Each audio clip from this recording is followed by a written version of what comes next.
నమస్తే, welcome to BCN news. నేను విజయలక్ష్మి. ముందుగా ముఖ్యాంశాలు.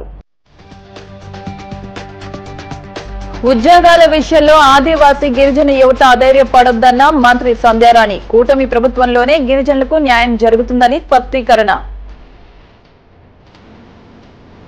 అమరావతి కోసం తాజాగా 52,000 కోట్ల అప్పులు. రాజధాని పేరుతో చంద్రబాబు భారీ దోపిడీకి తెరతీశారని మాజీ మంత్రి అంబటి ఫైర్. చేబ్రోలు బైపాస్ లో హత్య కేసు నిందితులు అరెస్ట్. భార్య ప్రియుడు సంహరించిన మరో వ్యక్తిని అదుపులోకి తీసుకున్న కాకినాడ జిల్లా పోలీసులు. గోవిందనామ స్మరణతో మారుమోగిన కోనసీమ తిరుమల. వాడపల్లి వెంకన్న దర్శనానికి పోటెత్తిన భక్తజనం. ఉద్యోగాల విషయంలో ఆదివాసీ గిరిజన యువత అధైర్యపడొద్దని, ఎవరి మాటలు విని నమ్మి మోసపోవద్దని, వైసీపీ రాజకీయ ఆటలో నిరుద్యోగ యువత పావులుగా మారొద్దని మంత్రి గుమ్మిడి సంధ్యారాణి పేర్కొన్నారు. అరకులో ఆదివాసీ విద్యార్థుల బంద్ పై మంత్రి సంధ్యారాణి స్పందించారు. ఈ సందర్భంగా ఆమె మాట్లాడుతూ కూటమి ప్రభుత్వంలోనే గిరిజనులకు న్యాయం జరుగుతుందన్నారు. 16,437 డిఎస్సీ పోస్టుల్లో 2,024 పోస్టులు గిరిజనులకే కేటాయించడం జరిగిందని చెప్పారు. ఇప్పుడు మెగా డిఎస్సీ నోటిఫికేషన్ క్యాన్సిల్ చేయమని డిమాండ్ చేయడం భావ్యమా అని ప్రశ్నించారు. జీవో నెంబర్ 3ను పూర్తిగా నిర్వీర్యం చేసి ఆ జీవోను చంపేసింది గత వైసీపీ ప్రభుత్వమేనని, వైసీపీ హయాంలో ఒక్క టీచర్ పోస్టు కూడా తీయని వారి మాటలు నమ్మవద్దన్నారు. దయచేసి నేను చెప్పిన విషయం ఒక్కసారి మీరు ఆలోచించండి. గత 5 సంవత్సరాలుగా జీవో నెంబర్ 3 మీద కనీసం గత ప్రభుత్వం, వైసీపీ ప్రభుత్వం దృష్టి కూడా పెట్టలేదు. జీవో నెంబర్ 3ని వైసీపీ ప్రభుత్వమే నిర్వీర్యం చేసి కనీసం కోర్టులో దాన్ని కొంచెం కూడా దృష్టిలో పెట్టకుండా పూర్తిగా దాన్ని చంపేసింది. జీవో నెంబర్ 3ని పూర్తిగా నిర్వీర్యం చేసి చంపేసింది వైసీపీ ప్రభుత్వమే. ఈరోజు మీరు జీవో నెంబర్ గురించి మాట్లాడుతున్నారు. జీవో నెంబర్ 3కి ప్రత్యామ్నాయంగా సమాన హక్కులు కల్పిస్తూ ఇంకో జీవో తీసుకురావడానికి కూటమి ప్రభుత్వం పూర్తి స్థాయిలో ట్రై చేస్తోంది. ఖచ్చితంగా కూటమి ప్రభుత్వం గిరిజనులకి న్యాయం చేస్తుంది అని మీ అందరికీ తెలియజేస్తున్నాను. మెగా డిఎస్సి ఈరోజు మనం 16,500 పోస్టులు ఇచ్చాం. ఆ మెగా డిఎస్సిని క్యాన్సిల్ చేయమని గిరిజన యువత పట్టుబడుతున్నారు. ఇది నిజంగా భావ్యమేనా? రాష్ట్రంలో అందరూ కూడా ఈ మెగా డిఎస్సి కోసం ఎన్నో కలలుకని ఎదురు చూస్తున్నారు. ఇలాంటి సమయంలో మనం క్యాన్సిల్ చేయమంటాం ఎంతవరకు సమంజసమో మీరు ఒకసారి ఆలోచించండి. ఈరోజు మెగా డిఎస్సిలో 16,500 పోస్టులకు గాను 2,000 పైచిలుక పోస్టులు మన ఎస్టీలకే ఇస్తున్నటువంటి సంగతి మీ అందరికీ కూడా తెలుసు. ఇవి కాకుండా మనకి ఇంకా కొరత ఉంది అంటే తర్వాత ప్రభుత్వాన్ని అడగడంలో న్యాయం ఉంటుంది.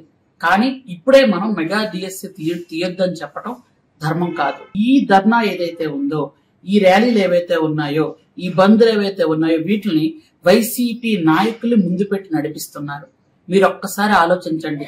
వైసీపీ నాయకుల తాలూకా క్రీడలో, వాళ్ళ తాలూకా పైచాచిక ఆనందానికి మీరు బలైపోకండి. ఖచ్చితంగా అక్కడ అల్లూరు సీతారామరాజు జిల్లాలో 2 ఎమ్మెల్యేలు ఉన్నారు, ఒక ఎంపీ ఉన్నారు, ఒక జిల్లా పరిషత్ చైర్మన్ ఉన్నారు, ఒక ఎమ్మెల్సీ ఉన్నారు. వీళ్ళందరూ కూడా మీరు చూశారు. మన జనరల్ బాడీ మీటింగ్ లో ఏ విధంగా అయితే అందరూ కూడా మూకమ్మడిగా నా మీద దాడి చేశారు. 11 మంది ఎంపీపీలు, జడ్పీటీసీలు అందరూ ఉన్నారు. మొత్తం లోకల్ బాడీ అంతా కూడా అక్కడ వైసీపీ చేతిలో ఉంది. కాబట్టే అక్కడ వాళ్ళు కొంతమందిని రెచ్చగొట్టే అవకాశం ఉంది. దయచేసి గిరిజన యువత, మీరు ఎవరి మాటలు నమ్మి మోసపోకండి. ఎవరు చెప్పినటువంటి అనవసరమైన మాటలు విన్నారు అని అంటే మన భవిష్యత్తు మనమే నాశనం చేసుకున్నట్టు అవుతుంది. ఖచ్చితంగా జీవో నెంబర్ 3 మీద ప్రభుత్వం పూర్తి స్థాయిలో దృష్టి పెట్టింది. టీచర్ పోస్టులు ఏవైతే ఉన్నా గత 5 సంవత్సరాలుగా ఒక్క పోస్టు కూడా తీయలేదు. అలాంటి వాళ్ళ మాటలు మీరు ఎలా నమ్ముతారు? ఒకసారి ఆలోచించండి. అందుకని మీ అందరికీ కూడా మీ సోదరిగా నేను మీ అందరికీ తెలియజేస్తున్నాను. దయచేసి మీరందరూ కూడా సంయమనం పాటించండి. జీవో నెంబర్ 3కి సమానమైన జీవో అతి త్వరలోనే మన కూటమి ప్రభుత్వం తీసుకొచ్చే ప్రయత్నంలో ఉంది. కాబట్టి టీచర్ పోస్టు కూడా ఎవరికి అన్యాయం జరగవని మీ సోదరుగా మీ అందరికీ తెలియజేసుకుంటున్నాను. అమరావతి రాజధాని పేరుతో చంద్రబాబు భారీ దోపిడీకి తెరతీశారని మాజీ మంత్రి అంబటి రాంబాబు మండిపడ్డారు. గుంటూరు క్యాంపు కార్యాలయంలోని మీడియాతో మాట్లాడుతూ ఒకవైపు సెల్ఫ్ సస్టైన్ అని చెబుతూనే మరోవైపు అమరావతి నిర్మాణం కోసం 52,000 కోట్ల అప్పులు తెచ్చి చంద్రబాబు రాష్ట్ర ప్రజల స్థితిగతులను తాకట్టు పెడుతున్నారని ఆగ్రహం వ్యక్తం చేశారు. ఈ వాస్తవాన్ని చెబుతుంటే అమరావతికి వైసీపీ వ్యతిరేకమనే బురద చల్లుతున్నారని అన్నారు. సీఎంగా 5 ఏళ్లలో రాజధాని తాత్కాలిక భవనాలకే పరిమితం చేసిన చంద్రబాబు ఇప్పుడు అంచనాలు పెంచి భారీ అవినీతితో జేబులు నింపుకునే కార్యక్రమానికి తెగబడ్డారని ధ్వజమెత్తారు. ప్రధానమంత్రి గారు వేదిక మీద ఉండగానే చంద్రబాబు నాయుడు గారు, పవన్ కళ్యాణ్ గారు వారి అబ్బాయి ఉపన్యాసాల్లో అనేకమైనటువంటి అసత్యాలను చెప్పేటటువంటి ప్రయత్నం చేశారు. నిన్న ఆ సభ చూసిన తర్వాత అమరావతి అనేది ఒక అంతులేని కథ, దానికి అసలు సశేషం ఉండదు, పునఃప్రారంభం మళ్ళా పునఃప్రారంభం తప్ప ఒక అంతం లేని కథలాగా కొనసాగుతుందనేటువంటి భావన రాష్ట్ర ప్రజానీకానికి కలిగిందని ఈ సందర్భంగా నేను చెప్పదలుచుకున్నాను. నిజంగా 2014లో విడిపోయినటువంటి రాష్ట్రానికి నారా చంద్రబాబు నాయుడు గారు ముఖ్యమంత్రిగా ప్రమాణ స్వీకారం చేసిన తర్వాత రాజధాని లేనటువంటి రాష్ట్రానికి అమరావతిని రాజధానిగా నిర్ణయించుకొని 33,000 ఎకరాలు రైతుల దగ్గర నుంచి సమీకరించి ఆ ప్రాంతంలో ఉన్నటువంటి ప్రభుత్వ భూమితో కలిపి సుమారుగా 53,000 ఎకరాలను తీసుకుని అమరావతి నిర్మాణం చేస్తామని ఆ రోజు ప్రకటించారు. 5 సంవత్సరాల్లో చంద్రబాబు నాయుడు గారు అమరావతి నిర్మించడంలో శరవేగంగా ముందు కదిలామని చెప్పారు. అద్భుతమైన నగరాన్ని సృష్టిస్తున్నామని చెప్పారు. కానీ 5 సంవత్సరాల తరువాత అద్భుతమైన నగరం పత్రికల్లోనూ వీడియోలోనూ కనిపించింది కానీ అక్కడ మాత్రం కనిపించలేదు. It's a failure. 5 సంవత్సరాల్లో అమరావతి నిర్మాణంలో చంద్రబాబు నాయుడు గారు అట్టర్ ఫెయిల్యూర్ అయ్యారనేది జగమెరిగిన సత్యం. చంద్రబాబు నాయుడు గారు ఏం చెప్పారంటే ఈ 5 సంవత్సరాల్లో 48,000 కోట్ల రూపాయలు ఖర్చు పెడతానని చెప్పారు. 48,000 కోట్ల రూపాయలు ఖర్చు పెడతామని చెప్పారు. 41,170 కోట్లు టెండర్లు పిలిచారు. విన్నారు కదా, 48,000 కోట్లు ఖర్చు పెడతామన్నారు. 41,000 కోట్ల రూపాయలు పైచిలకు టెండర్లు పిలిచారు. ఖర్చు పెట్టింది ఎంత అంటే 5,587.28 కోట్ల రూపాయలు ఖర్చు పెట్టారు. చెప్పిందేంటి, చేసిందేంటి చూస్తే మనకు అర్థమవుతుంది. 5 సంవత్సరాల్లో అట్టర్ ఫెయిల్యూర్ అయ్యి అమరావతి అనేది ఒక భ్రమరావతిగా చిత్రీకరించి చిత్తుగా ఓడిపోయినటువంటి సందర్భాన్ని ఇక్కడ గుర్తు చేసుకోవాల్సినటువంటి అవసరం ఉన్నది. ఇక్కడ ఒక విషయాన్ని నేను చెప్పదలుచుకున్నాను. వైఎస్ఆర్ కాంగ్రెస్ పార్టీ ఏదో అమరావతికి వ్యతిరేకమని, వరల్డ్ క్లాస్ క్యాపిటల్ ని నిర్మిస్తుంటే కడుపు మంటతో మేము మాట్లాడుతున్నామనేటువంటి మాట పలుమార్లు చెబుతున్నారు. ఇది వాస్తవం కాదని చెప్పదలుచుకున్నాను. ఆంధ్రప్రదేశ్ విడిపోయింది, గాయపడి విడిపోయింది. రాజధాని లేదు. రాజధాని నిర్మాణానికి కేంద్రం 2,500 కోట్ల రూపాయలు ఇస్తామని చెప్పింది. రాజధాని నిర్మించుకోవాల్సిన పరిస్థితి ఏర్పడింది. ఆర్థిక పరిస్థితి బాగోలేదు.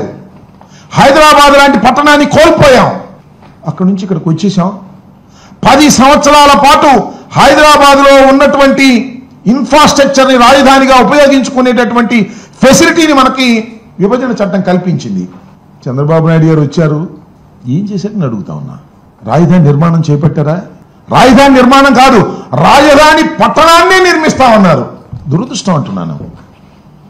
ఒక అద్భుతమైన పట్టణాన్ని నిర్మించగలిగినటువంటి స్థాయిలో గాయపడి విడిపోయినటువంటి ఆంధ్రప్రదేశ్ ఆర్థిక వనరులు ఉపయోగపడతాయా అనేది ఆలోచించలేదు. ఒక అద్భుతమైన నగరం నిర్మిస్తాను. ఎంతండి అద్భుతమైన నగరాన్ని నిర్మించడానికి? 1,00,000 కోట్ల. 1,00,000 కోట్లతో అద్భుతమైన నగరాన్ని నిర్మించడానికి కావలసినటువంటి ఆర్థిక వనరులు ఆంధ్రప్రదేశ్కు ఉన్నాయా? లేవు కదా. లేకపోయినా నేను నిర్మిస్తానని చంద్రబాబు నాయుడు గారు కలలు కన్నారో లేకపోతే ఆశపడ్డారో నాకు తెలియదు, కానీ కొంప ముంచేశారని ఈ సందర్భంగా నేను చెప్పదలుచుకున్నాను. కాకినాడ జిల్లాలో సంచలనం కలిగించిన గుర్తు తెలియని వ్యక్తి మృతదేహం కేసులో మిస్టరీ వీడింది. మృతుడు అనకాపల్లి జిల్లావాసిగా అతన్ని భార్య ప్రియుడు మరో వ్యక్తి కలిసి ఇంటి వద్ద హతమార్చి చేబ్రోలు బైపాస్ లో పడేసినట్టు విచారణలో పోలీసులు గుర్తించారు. మృతుడి తల్లి ఫిర్యాదుతో ఈ వ్యవహారమంతా వెలుగులోకి వచ్చింది. 2 నెలల తర్వాత కేసు దర్యాప్తు కొలిక్కు వచ్చింది. మృతుడు తంగెల లోవరాజు భార్య శ్యామల మోహన్ కుమార్ తో అక్రమ సంబంధం పెట్టుకుని భర్తను హతమార్చింది. తంగెల శ్యామల, మండే మోహన్ కుమార్, బల్లా గల్లా గంగాధర్ ముగ్గురు వ్యక్తులు ఇంట్లో నిద్రిస్తున్న తంగెల లోవరాజ్ను సర్జికల్ బ్లేడ్తో శరీరంపై కోసి దారుణంగా హతమార్చారు. ఎవరికీ తెలియకుండా మృతదేహాన్ని కారులో ఎక్కించుకుని చేబ్రోలు హైవేపై పడేశారు. ఈ నేపథ్యంలో దర్యాప్తు ప్రారంభించిన పోలీసులు నిందితులను అదుపులోకి తీసుకున్నట్లు కాకినాడ జిల్లా ఎస్పీ బిందు మాధవ్ తెలిపారు. మార్చి 3వ తారీఖున గొల్లప్రోలు పోలీస్ స్టేషన్ లిమిట్స్లో హైవే పక్కన ఒక డెడ్ బాడీ ఉన్నట్టు ఇన్ఫర్మేషన్ రావడం జరిగింది. అక్కడికి ఆ రోజు పోలీస్ రీచ్ అయిన తర్వాత నేను కూడా విజిట్ చేశాను సీన్కి. అక్కడ ఒక male dead body 35 to 40 years వయసున్న ఒక మేల్ డెడ్ బాడీ నేకెడ్గా పడేసి ఉండడం జరిగింది. ఆ డెడ్ బాడీని తీసి పిఎంకి పంపించే క్రమంలో ఆ డెడ్ బాడీ మీద విజిబుల్గా చాలా ఇంజరీస్ కనిపించాయి. ఇంజరీస్ కనిపించడంతో ఖచ్చితంగా అది మర్డర్ అయి ఉంటుందని మర్డర్గానే కేసు రిజిస్టర్ చేయడం జరిగింది. బాడీ మీద ఒక కడియము, ఒక తాడు తప్ప వేరే ఏ ఐడెంటిఫికేషన్ మార్క్స్ లేవు, బట్టలు లేవు. సో ఆ రోజు నుంచి దగ్గర 2 months ఏప్రిల్ 28వ తారీఖు దాకా పోలీస్ రెలెంట్లెస్ ఎఫర్ట్స్ చేసి చుట్టుపక్కల ఎక్కడైనా మిస్సింగ్ కేసు వచ్చిందా, ఏమైంది, ఇవంతా కనుక్కుంటూ ఇన్వెస్టిగేషన్లో టవర్ డంపులు తీసుకొని టోల్గేట్ డేటా తీసుకొని Pithapuram police and under the supervision of ASP Kakinada, Gollaprolu SI వీళ్ళందరూ ఒక 4 teams కింద ఫామ్ అయ్యి కంటిన్యూస్గా ఎఫర్ట్స్ పెట్టడం జరిగింది. ఏ చిన్న క్లూ వచ్చినా కానీ కేసు డిటెక్ట్ చేయడం కోసం. దీని ఇన్వెస్టిగేషన్ క్రమంలో అనకాపల్లి డిస్ట్రిక్ట్లో ఉన్న యలమంచిలి పోలీస్ స్టేషన్ లిమిట్స్లో ఒక మిస్సింగ్ కేసు కంప్లైంట్ రావడం జరిగింది. ఆ మిస్సింగ్ కేసు కంప్లైంట్ రావడంతో మన దగ్గర ఉన్న క్లూ ఏదైతే ఉందో, ఈ కడియము, తాడు ఏమున్నాయో వీటి నుంచి డిటెక్ట్ అయ్యి ఆ మిస్సింగ్ కేసుతో మన దగ్గర ఉన్న బాడీ ఐడెంటిఫై అయిన తర్వాత అక్కడి నుంచి ఇన్వెస్టిగేషన్ ఇంకా ముందుకు తీసుకొని వెళ్ళి చనిపోయిన వ్యక్తిని తంగెళ్ళ లోవరాజ్గా గుర్తించడం జరిగింది. అది గుర్తించిన తర్వాత ఎవరైతే మిస్సింగ్ కంప్లైంట్ ఇచ్చారో వాళ్ళ పేరెంట్స్ దగ్గరికి వెళ్ళి ఎవరి మీద అనుమానం ఉందా అని విచారించి అక్కడి నుంచి 3 ముద్దాయిల్ని అరెస్ట్ చేయడం జరిగింది. దీనిలో ఏం జరిగిందంటే, భార్య వేరే వాళ్ళతో వివాహేతర సంబంధం పెట్టుకొని దానికి అడ్డుగా ఉన్నారని ఈ లోవరాజు గారిని, మాడే మోహన్ కుమార్ అనే ఆయన, శ్యామల గారు, అట్లనే గంగాధర్ గారు అనే ఆయన, ఇంకొక ఆయన అకంప్లిస్ ఉన్నారు. వీళ్ళ 3 కలిసి ఆయన్ని వాళ్ళ ఇంటి దగ్గర హత్య చేసి ఆ తర్వాత ఒక 4-wheelerలో తీసుకొని వచ్చి ఇక్కడ రోడ్ పక్కన పడేయడం జరిగింది. ఆ బాడీని ఎవరు ఒక 48 hours ఐడెంటిఫై చేయకపోవడంతో బాడీ బాగా ప్యూట్రిఫై అయిపోయి బాగా ఉబ్బిపోయింది. అందుకని వెంటనే ఆనవాళ్ళు కనుక్కోవడం డిలే అయింది. So I congratulate ASP Kakinada, Pithapuram inspector and Gollaprolu SI along with them. ఒక 4 teams పనిచేశారు. వీళ్ళందరూ కూడా ఈ కేసు అన్డిటెక్టెడ్గా ఉండిపోకుండా, గోల్డెన్ కేసెస్లో ఇట్లా అన్ఐడెంటిఫైడ్ బాడీ ఉన్నప్పుడు ఏ రకమైన ఆనవాళ్ళు లేకపోతే క్లూస్ దొరకక అన్డిటెక్టెడ్ అని ఉంచేయడం జరుగుతుంది. అట్లా కాకుండా వీళ్ళు కంటిన్యూస్గా 2 months పాటు ఎఫర్ట్స్ కంటిన్యూ చేసి they went to Orissa also. Orissa side వెళ్ళారు, ఛత్తీస్గఢ్ సైడ్ వెళ్ళారు. అక్కడ ఏదైనా మిస్సింగ్ కంప్లైంట్స్ ఉన్నాయా బాడీ ఐడెంటిఫై అవ్వడానికి. సో కంటిన్యూస్ ఫాలోఅప్ వల్లనే ఈ కేసు డిటెక్ట్ అయింది. So I congratulate all the teams who have worked in this case. Surgical blade ఒక దాంతో ఆయన పొడవడం జరిగిందండి. పోస్ట్ మార్టం చేసే క్రమంలో అతని బాడీలో సర్జికల్ బ్లేడ్ ముక్క కూడా ఒకటి దొరికింది. సో అది వాడి వీళ్ళు 3 కలిసి హత్య చేశారు. వాళ్ళకి ఇక్కడ కజిన్స్ ఉన్నారు, రిలేటివ్స్ ఉన్నారు. సో తెలిసిన ప్రాంతం, ఇక్కడ రాత్రిపూట జనసంచారం తక్కువ ఉంటుంది, లైటింగ్ కూడా తక్కువ ఉంది, ఇక్కడ పడేస్తే ఎవరు అబ్జర్వ్ చేయరు అనే ధైర్యంతో ఇక్కడికి తీసుకొచ్చి పడేటింది.